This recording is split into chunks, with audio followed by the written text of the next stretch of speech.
Hi and welcome.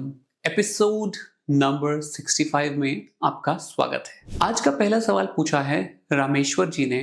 उन्होंने पूछा है कि उनको अगर L5S1 टीलिफ हुआ है तो उस टीलिफ के कितने दिन बाद वो जमीन पर बैठ सकते हैं। रामेश्वर सर, जमीन पर बैठना एक कॉम्प्लेक्स प्रोसीजर है जिसके लिए एक अच्छा फ्यूजन और हैमस्ट्रिंग का ढीला होना मैंडेटरी है। मैं ये सोचता हूँ कि अगर मैंने टीलिफ किया है जिसमें बहुत अच्छा फ्यूजन हो गया है, जिसमें कि मिनिमम टाइम 45 दिन और कभी कभी 90 दिन तक लग सकता है, अगर आप एस्टैब्लिश्ड डिलेड यूनियन या सीरोआर्थ्रोसिस के केस नहीं है तो, और ये सब कुछ सही है और एक्सरे से या सीटी से ये प्रूव कर लिया गया है कि आपको फ्यूजन जो है वो हो गया है और आपकी कोर मसल्स स्ट्रांग हैं, आपके हैमस्ट्रिंग्स लूज हैं, तो धीरे धीरे ग्रेजुएटेडली आपको जमीन पे बैठना चालू किया जा सकता है।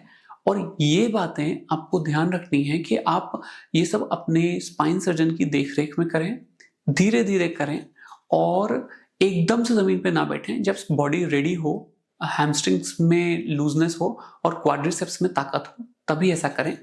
और ये संभव है, मेरे सारे पेशेंट जमीन पे बैठते हैं फ्यूजन सर्जरी के, जो कि सिंगल लेवल या 2 लेवल फ्यूजन होते हैं, कोई दिक्कत नहीं आती। हालांकि मैं टाइम लेता हूं और धीरे धीरे उनको अलाउ करता हूं। नेक्स्ट सवाल पूछा है बप्पी कैरी जी ने। उन्होंने पूछा है कि उनकी वाइफ की स्पाइन सर्जरी माइक्रोस्कोपिक हुई है और 10 दिन हुआ है, तो रिकवरी में कितना टाइम लगेगा। बप्पी सर, माइक्रोस्कोपिक सर्जरी बहुत सारी होती हैं। Single level fusion, 2 level fusion, single level decompression, 2 level decompression, बहुत कुछ होता है।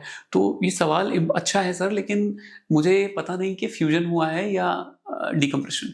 डीकम्प्रेशन सर्जरी में जनरली पेशेंट को हम 45 दिन बाद काफ़ी मूवमेंट्स अलाउ कर देते हैं, और अगर कोई फ्यूजन सर्जरी या स्क्रू पेच लगे हैं तो पेशेंट को करीब 1.5 महीने से 3 महीने तक लग सकता है।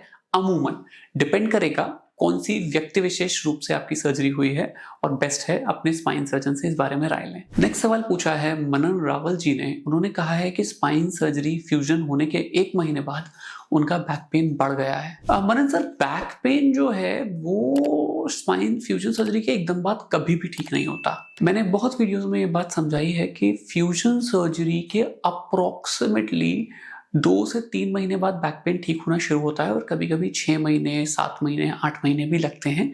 क्योंकि फ्यूजन सर्जरी करी ही इसलिए जाती है अमूमन क्योंकि आपको इंस्टेबिलिटी है, और इंस्टेबिलिटी स्क्रू पेच लगाने से ठीक नहीं होती, बस रुक जाती है अपनी जगह। हाँ, जब आपने जो बोन ग्राफ्ट लगाया है उसमें हड्डी बनती है और हड्डी परमानेंटली एक जगह जुड़ जाती है, तब जाके आपको अच्छा रिजल्ट मिल पाता है और आप ठीक होने लगते हैं। तो थोड़ा वेट करिए, जैसे ही फ्यूजन होगा आपको आराम मिल जाएगा। नेक्स्ट सवाल पूछा है अभिषेक समंथा जी ने। उन्होंने पूछा है कि उनको 4 साल से cervical C4, C5, C5, C6 disc है, और वो ये जानना चाहते हैं कि अब वो बार बार दवाई लेते हैं, उससे टेम्परेरी फायदा मिलता है, तो इंजेक्शन लगवाने से क्या फायदा होगा या सर्जरी ही करानी पड़ेगी। तो सर देखिए, अगर आपको कोई वीकनेस, ब्लैडर बबल इन्वॉल्वमेंट या कमजोरी नहीं आ रही है, और आपको कोई रेड फ्लैग साइंस नहीं आ रहे हैं, और हद से ज्यादा डिस्क नहीं है, और एट द सेम टाइम अगर आपके कॉर्ड में कोई डैमेज नहीं दिखाई देता, तो आप सर्वाइकल इंजेक्शन लगवा सकते हैं।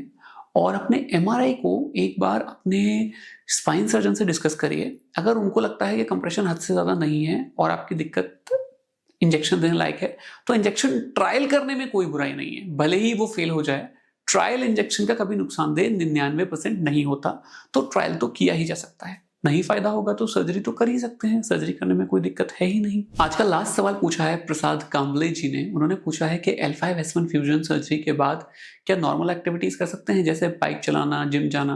एब्सोल्युटली सर, आप सारे काम कर सकते हैं, बस आप वेट करिए जब तक आपका परफेक्ट फ्यूजन नहीं हो गया है, जो कि सीटी या एक्सरे में आपके डॉक्टर ने कंफर्म नहीं कर लिया है।